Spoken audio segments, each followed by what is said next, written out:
All right, we're changing things up for a little while. We're in Minnesota.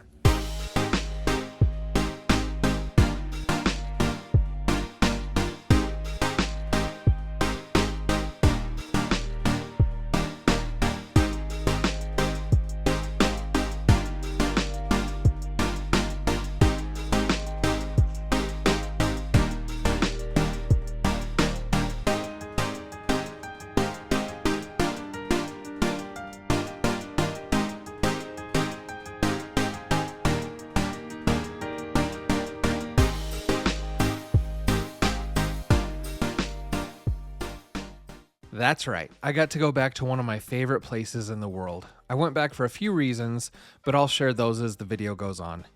I love the Midwest so much. In the past, I spent 2 years living in Minnesota and 3 years in western Wisconsin. I love the landscape, I love the weather. Yes, even the winters, there's stuff to love in the winter.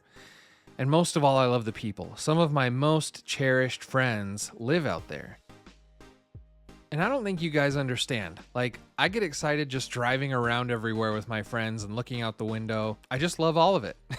That's why I took all these videos. It may look like a regular place to you, but to me, there's just something special about it. There is a deep emotional connection. And here we go, pulling into one of my favorite places ever, the Hmong Town Marketplace, or as we like to call it, the La Chapwat Nona. This is a large indoor-outdoor market for the Hmong people of the Twin Cities. And if you've never heard of Hmong people, that's Hmong. Get it right. And all kinds of Hmong food and goods are sold here. For me, it's like heaven on earth. I used to spend hours here every week immersing myself in Hmong culture and learning their language. See, one of the reasons I used to live out here was because I was doing missionary work, and I spent all of my time with the beautiful Hmong people.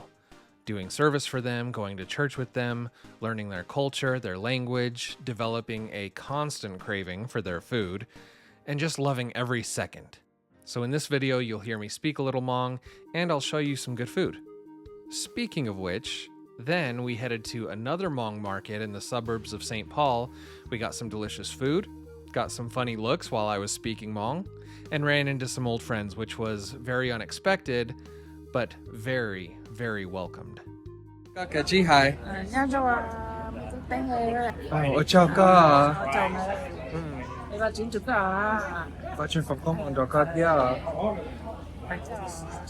Oh, So here's one of my go-to Hmong dishes. Hot pepper sauce, which is super spicy and delicious, some perfectly cooked pork belly, and sticky rice. And I mean real sticky rice, not the stuff that you get at a lot of other restaurants. You know, if you know, you know. Quotza ti, quotza ti mom blah.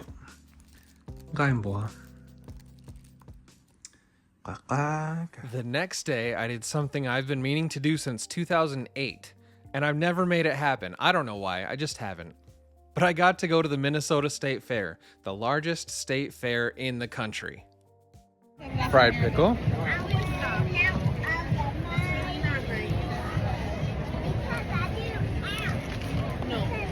Oh, I could have easily put down 3 orders of those fried pickles. Holy cow. And I can't even describe how massive the fair was or how many people were there. Just look at these clips. Actual oceans of people as far as you could see. You know what though? I was pleasantly surprised. Everyone was just so nice and chill and just having a good time that it honestly wasn't even stressful to walk around. It was just fun. Lots of walking around and lots of good food. And believe me when I tell you that every food item I tried was absolutely delicious. No, dare I say downright scrumptious.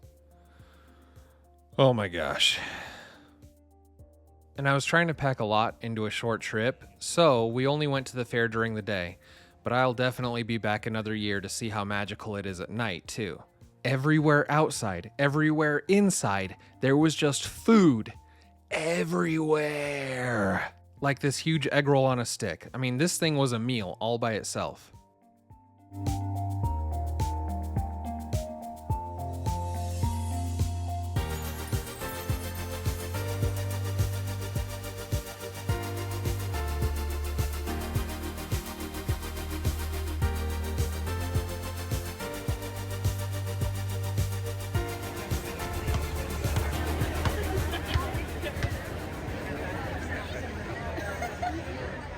And of course, we had to get a huge bucket of Martha's cookies. And I love how my friends came prepared with extra storage. And this was some fried pie and ice cream. Oh my gosh.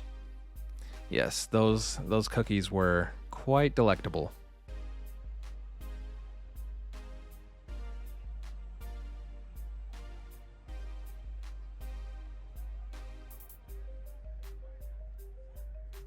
We can't forget the parade for just two very famous and special Highland cows.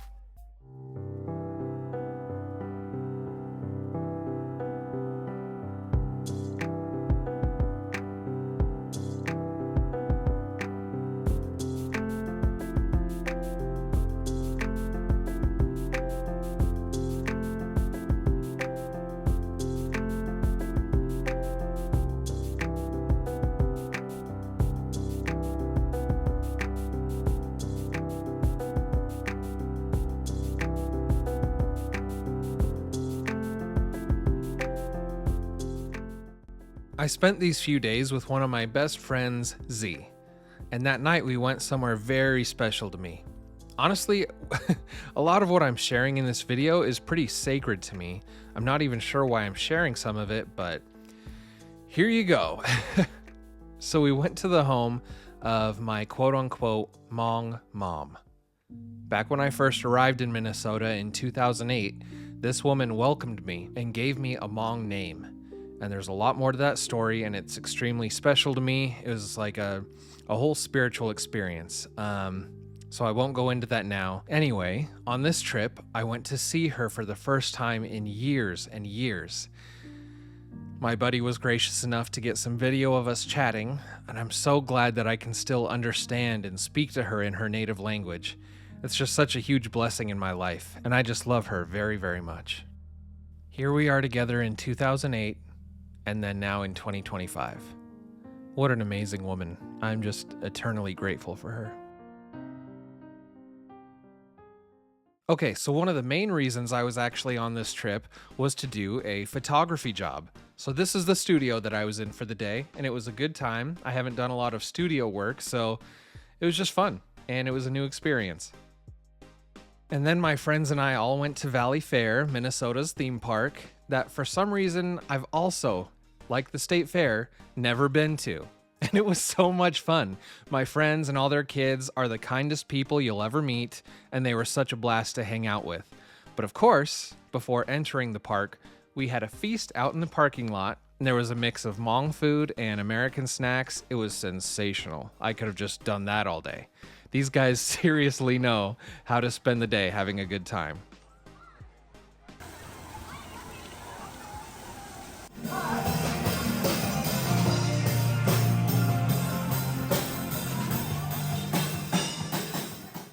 And I think one of the perks of having a theme park in a place like Minnesota is that the park itself was very scenic and full of trees. And sorry, this may all seem normal to you, but I don't take that kind of stuff for granted. I thought it was beautiful. I mean, look at this sunset. Are you kidding me? What a way to end the night. I spent the rest of the weekend at church and visiting old friends. I'm about to show you some of my favorite people. Hi, 안녕하세요.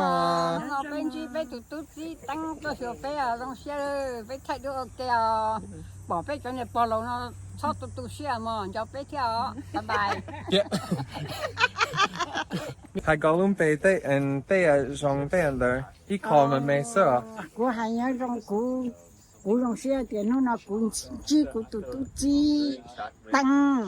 Okay, mà xin chỉ đùa.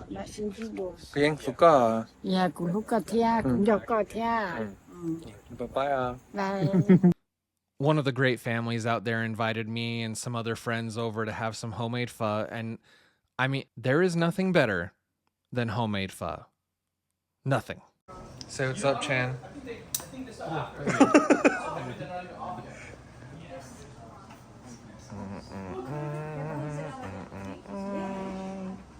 Speaking of pho, I forgot to mention the other pho I had on this trip.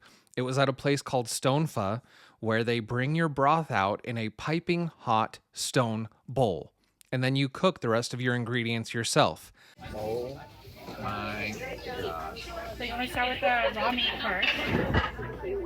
I know, places like that are either hit or miss, and people either love it or they hate it, but I love this kind of thing. And it was so fun, so delicious, and the servings, you can see the servings are huge. I usually finish, let me put it this way.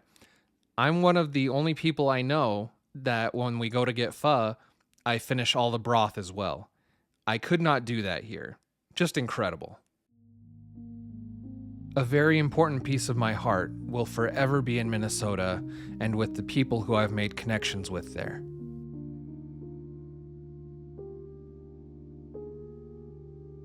A big shout out to my man Z for putting me up and for hanging out with me throughout this trip. He is genuinely one of the greatest men I've ever met in my entire life. He's a great friend and brother that I will always be grateful for. Until next time, Minnesota, and hopefully I'll be back to feel that piece of my heart again soon. Thanks for watching, everyone. I'll see you in the next video.